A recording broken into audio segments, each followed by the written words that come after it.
What's going on, guys? Car Review Guys here. My name is AJ and we are with the 2023 Lexus NX450h Plus.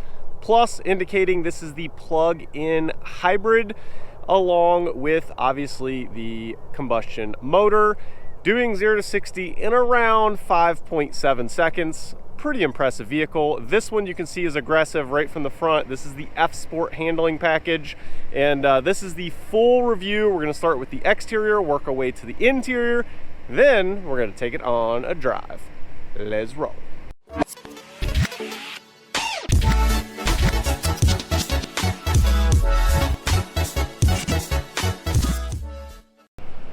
Starting right up front, you're going to notice the LED headlamps. It is like 5:45 or 6 a.m. right now in Arizona, so you guys can see good lighting. These are the optional upgraded triple beam LED headlamps and low beam and high beam. They look really aggressive, look good. Love the FSport grille. You're going to notice like the silver splitter down there below. LED fog lights, of course, and cornering lights. You can see them right here. They project out whenever you go to turn or put on your turn signal. Coming around, looking at the gloss black FSport wheels. They are very sharp looking. I love the design of them. And if I flip this upside down very quickly, you're going to notice it's a 235/50R20. And this is, if I haven't already mentioned, all-wheel drive. Now, you're going to notice the FSport badge. The other thing you're going to notice is body matching or color matching fender wells, which is super nice, or moldings, whatever you want to call them. It looks great being paint matched. Coming around, this does have a 360 panoramic camera, as Lexus calls it, and you can see it right there on the mirror. I'll show you that later. Blind spot monitoring, hopefully you can see it, it's right there. Coming over to door handles, they are fixed mounted, so there's just a little pad on there. You just simply hit the pressure pad and it'll pop open. And then to lock it, you simply just press there, and it is on all four doors, which I expect on Lexus. Now, if your battery dies, you need to unlock it. There is just this little thing right here. You'll see it start to come out, and that will allow you to pop it open. It's beeping because I have it running right now, so I thought I was going to open the door. Moving our way back on the driver's side, this is the fuel door right there. Coming further back, you've got this new LED bar all the way across. Looks really nice. It also now spells out Lexus, which I like that as well, honestly, over just the emblem. I don't know why. It just looks clean. It looks even. I like it. To pop the rear hatch, you just simply come underneath. It's in line with the X. Just press it, and up she goes. And there is a decent amount of room in here. It is improved over the previous generation for the NX, but it is still, compared to competitors, has slightly less than them, but it's still enough. I mean, you can still fit golf clubs in here, especially if you take out this net. I have no issues with it. I really do like this vehicle. It is a very, very nice vehicle. Coming up, you just simply press the button and down she goes. Also on the FSport, you're going to notice these fake vents right here. I get it, the styling looks good, and you guys know I don't love fake vents, but in this case they actually do look pretty good. On the passenger side, this is for the charge port. Press in, it'll open up. There you go, and I'll show you guys the window sticker on this. This does have the optional upgraded charging system on this. We'll talk about that later. I think that's about it on the exterior. Let's jump inside. Stepping into the back seat, I am 5'9". Let's see if it's easy to get in and out or not. So coming in, my hat touched. However, my hat's like probably 1.5 inches off my head, and I barely touched it. So definitely pretty easy height-wise. No issues there either. Headspace, now that we're back here, I've got probably about 3.5 inches, and then this is where the seat sits for me. I would say around 4.5, 5 inches, somewhere in there. Certainly plenty enough. I mean, you could have probably 2 people in this that are like 6'2", like front and back, and I think you would be absolutely fine back here. You will notice you have a little pocket right there. You've got 2 AC vents, you've got your USB-Cs down there, and a traditional outlet. Over here on the left, you do see the speaker. This does not have the Mark Levinson. Has the 10 speaker on this. I wish that was an upgrade that you could get, is the Mark Levinson. For those of you that love audio, it is really that good and worth the money. You have this beautiful design here. I don't even know how to describe it. To be frank, it looks really good. This up here is a softer touch. This is softer touch as well. This obviously is hard plastic, and that is also soft touch. And then down below is hard plastic as well, which is kind of good, because then if your feet touch it or whatever when you get in, no big deal. You just wipe it off, you're good to go. Over here in the center, you do have your 2 cup holders there. Up above, you've got LED lighting. It is really bright. The only thing it is missing is a panoramic sunroof. Does not have it in this vehicle. There is a just normal sunroof up front. Let's step into the front now. Let's see here. Is it easy or not? Very easy to get in for sure. That was no problem at all. There is on the FSport bigger bolsters, so keep that in mind. If you're a bigger person, then I would definitely go sit in one and see if it bothers you or not. Besides that, absolutely cakewalk to get into this vehicle. Over on the door, you're going to see there's 3 settings for memory seating. You have all of your window switches, which are all one touch, which is nice. Also, they have the little bezels on them that just make them seem and feel premium, because they are, which is good. To get out of the vehicle, you have the typical little Lexus push button there. You just press it to let yourself out. Coming over to the left, you've got your fuel door button, and also for the rear hatch, you've got your brightness, your odometer stuff. Up in front of us, you're going to notice the heads-up display, which you actually use for cruise control. You just simply kind of put your finger on there. I'll do my best to zoom in for you guys, and you can set everything you want with just heat-sensitive touch. You can see if I'm just doing that motion, you'll see it kind of going back and forth between everything. To set your cruise, you just simply press that button right there. You've got your lane centering right here, all your different menu option buttons, and then obviously your volume control. This is an eCVT, so the paddles are slightly strange to be on this vehicle. However, they feel nice. They're nice and big, especially on the back side. Hopefully you can see here. Fits all 4 of my fingers easily, so that is nice. It feels sporty at least, which is a good thing as well. Moving over to the right, you do have the upgraded, bigger touchscreen on the FSport package, which looks super clean. It's very responsive. I have no issues with this screen, other than you can't split screen stuff, which this is able to be over the air updated, so that seems like a pretty simple fix that could potentially happen in the future. As far as the display in front of you, I believe it is a 7-inch digital display. The figures on the left and on the right are not part of the screen, so hopefully one day we'll get an update for that as well. I feel like the whole thing should really be a screen at this point, but I'm just nitpicking.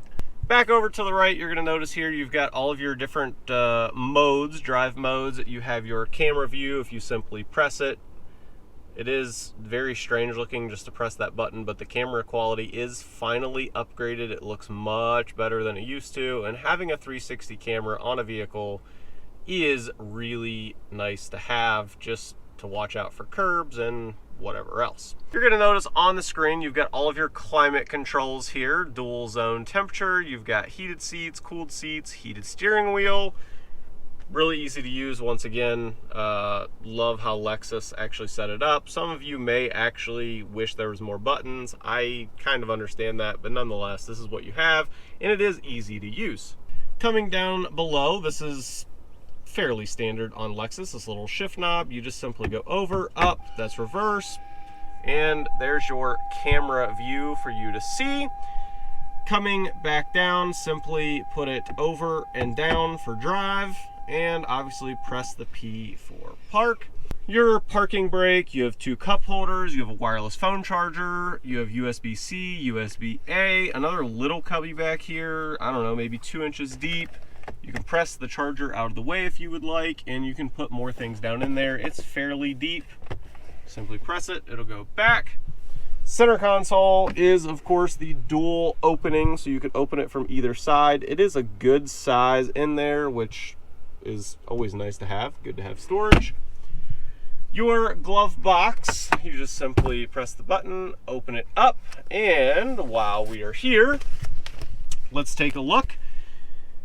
And if I didn't state already, this is the ultrasonic blue mica, so it has a ton of flake and metallic in it. Hopefully you'll see it in the cinematic a little bit. If not, I apologize. I did get up early for the best lighting for you guys. Nonetheless, you're going to see 57805 for this FSport handling, which you're going to see right there, the handling features. And then you have different options. Again, I told you this has the upgraded charging system, 6.6 kilowatt hours. It has the upgraded triple beam headlamps, your panoramic view monitor, lane change assist, front cross traffic alert, and a bunch of other little options that, yeah, various little things on this. So that is the sticker on this. Your total price on this is $62,985, and I will tell you right now, before we even get into the drive, is it worth the money? That's the big question. Is it worth the money? Spoiler alert, it is. It's certainly worth the 60, basically $3,000 that you're getting. It's a lot of vehicle for that. I know that's not cheap, but this is the way Lexus rides, and we'll get into that. So I think that's just about it. I'm going to roll the cinematic now, and then we're going to go over all of the quick stats, figures, everything you guys I think is important. If there's anything I'm missing in that, comment down below, and I'll be sure to include it going forward. Let's get into the cinematic.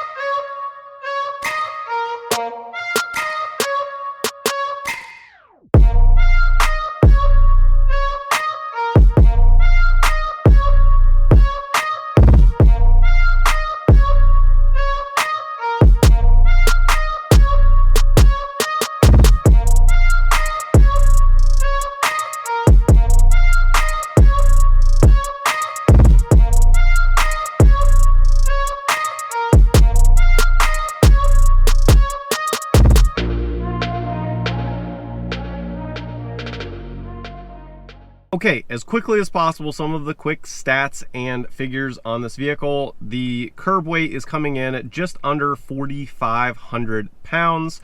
Your fuel tank capacity is 14.5 gallons, and then the EV can go 37 miles on its own. Your combined horsepower is right around 304. And as already stated, it is paired with the eCVT, and it has an 18.1 kilowatt ion battery. Whew, man, mouthful there. And again, it's propelling you from 0 to 60 in about 5.7 seconds. I think Lexus puts it at 6. I have gotten 5.7 several times, and a few other reviewers have gotten 5.5. It certainly is no slouch for an SUV.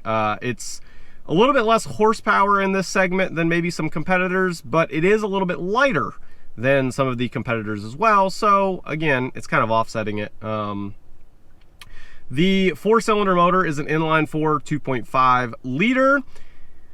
And again, it is all-wheel drive. That is super nice to have. Paired with the 14.5 gallon tank, your MPGs, you're looking at around 33 highway and 38 city. That is strictly the motor, not including if you're mixing it in with the battery. The battery, again, you can go 37 miles alone without using anything else. If you use your normal house charger on it, it's going to take about 12 hours to charge it. But if you get the normal, well, I say normal, but level 2 charger, you're looking to be at around 2 to 2.5 hours of full charge. So certainly good. If you need a fast charger, just install that in your house. Otherwise, even 12 hours isn't terrible, because most people park their vehicles, I would say, around 8 p.m. and don't use them until, I don't know, around 8 a.m. probably. So about 12 hours. So not too shabby. All right, let's get this thing out on the road. Well, I think getting this out on the road, it's only proper to do a quick 0 to 60, and I will tell you guys exactly when it hits 60. I have this in Sport Plus, and it looks really sporty. It has just a single gauge across, as though you're going to track it. Obviously already in drive, and I'm just going to put it straight to the floor, and I will put a timer up for you guys to know. So 3, 2, 1, go. It's to the floor. Oh, just a hair of wheel spin. 46, 48, 51, 60. Ooh. Man, this thing moves. That is so crazy. That is wild. All right, back into normal. Wow. That was the first time that I've done a true 0 to 60. I mean, I've stepped on it, but not to that extent, not in Sport Plus. So I'm thoroughly impressed. You guys just got raw reaction right there. That's impressive for this thing. Whenever I drove it for the first time the other day, it was mainly just on the freeway, driving it back to my house for the week. And my first impression was just how quiet it is. It's back to a real Lexus. I mean, I kind of talked about that on the UX. The UX is a great vehicle for a budget. However, the UX is, as already stated in my other review, it's more of a, I would say, closer to Toyota, which isn't a bad thing, but Lexus is usually really quiet, and the UX was not. And as soon as I got back in this from the UX, it was just crazy how much quieter this vehicle is from the UX. I mean, this is more along the lines of why I'm always bragging about how good Lexus is, and I apologize, I am being absolutely blinded by the sunlight right now. Whew.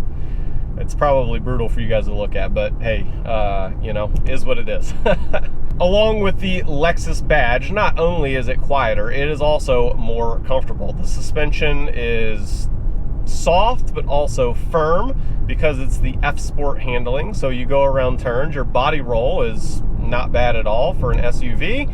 And like I said, the biggest thing is absorbing the bumps. I mean, it does really well, and it's quiet with the bumps. I mean, even hitting them, it absorbs them. It doesn't make a lot of noise. I mean, that's what I'm looking for in a Lexus. I mean, this is a very well-balanced vehicle because, again, it's got both sporty yet comfortable and quiet. I've also had the chance to test the lane centering and adaptive cruise control, and the lane centering, per usual, for Lexus and Toyota is really good. It stays dead center of the lane. Obviously, keep your hand on the wheel, but nonetheless, even light pressure, it stays dead center. It's nice, works well. Adaptive cruise control works well. Also, it does stay pretty far back from the car, even on the closest setting, which I get it from a manufacturer. You can't put it like too close, but I would say it's probably roughly 3 car lengths at the closest setting. If you go to the furthest setting, you're like probably, I don't know, 2 semis away, semi and a half, somewhere in there. So that's your adaptive cruise control settings on this vehicle. Let's discuss the blind spots. Checking over to my left, not bad, because this pillar is further back. It's not right beside me. And then for even further back, I can see through the rear window. No issues there.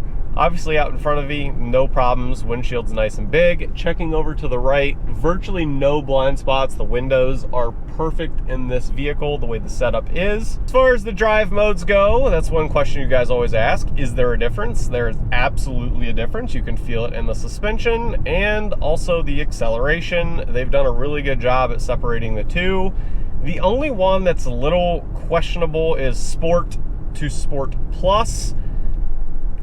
I'm sure there's a difference engineering wise, but to me, I can't really tell, but other than those two, as far as like normal to eco to sport/sport plus, there is certainly a big difference in everything. Suspension, again, and the acceleration. Certainly good programming by the team at Lexus. So we've already touched on the fuel economy, but and I wish we could get some real MPG numbers with mixing in the EV side of it, but it claims it can get to around 84 MPGs. I'll be honest, I review these cars and I drive everything known to mankind. I live, eat, and breathe cars, and it is even confusing for me as to how they come up with the MPGs with the electric side of it. There's some of you that are probably even smarter than me, and you're going to be commenting and going, yeah, that's easy to figure out, but hey, good for you. I don't think it's straightforward. Like with a gas motor, it's pretty straightforward. You know exactly what you're getting, but nonetheless, that's what this is. So if that makes sense to you, then there you go. As you guys may or may not know, this is fairly comparable to the RAV4 Prime, and I have reviewed one of those on my channel. It was a 2022, I believe, and this is a 2023. I know that it is cheaper for the RAV4 Prime, and the RAV4 Prime is certainly loaded out in a very nice vehicle, but if you're wanting something that, again, if a salesman is telling you the badge is the only difference, it's just not. It's not. I mean, the way the Lexus rides and drives, I try to really beat that point home on my reviews for Lexus, because it's something that's not going to show up on camera, right? Like, other than me talking about it, you guys would have no idea. And the best thing I can tell you is, before you make that big purchase decision, test drive both and figure out if the price difference is worth it to you. For me personally, it's worth it. I will never buy a Toyota if I have the chance to get the comparable in the Lexus. That's just me. That doesn't mean that it's out there for everybody. Everyone has different budgets and limitations, and I understand that. And Toyota is still really nice. There's no real issues with it, and it has all of the options that the Lexus does. It's just the engineering behind how this thing drives, the soundproofing, everything about the Lexus is just more refined. That's the best way to put it. And it just feels more premium with the materials that are in here. But you just have to make a personal decision. The best thing I can tell you, though, if you're watching this review and you're on the fence, please go test drive both and then form your own opinion, and then you can go from there. But just know, you will tell a difference. There's no way that you don't see a difference when driving the Lexus compared to Toyota. It does really, really well. Hopefully you guys enjoyed today's video. If there's anything else that you guys would like to know about this vehicle, comment down below. The next video is going to be 5 things to love, 5 things to improve. And if you did like it, give it a like. And if you guys like my style or like supercars or other vehicles as well, I do own an Acura NSX. And we have a new car every single week. So even if this one was not for you, next week may be your week. So if so, please subscribe, and as always, I'll catch you guys on the next one. Peace.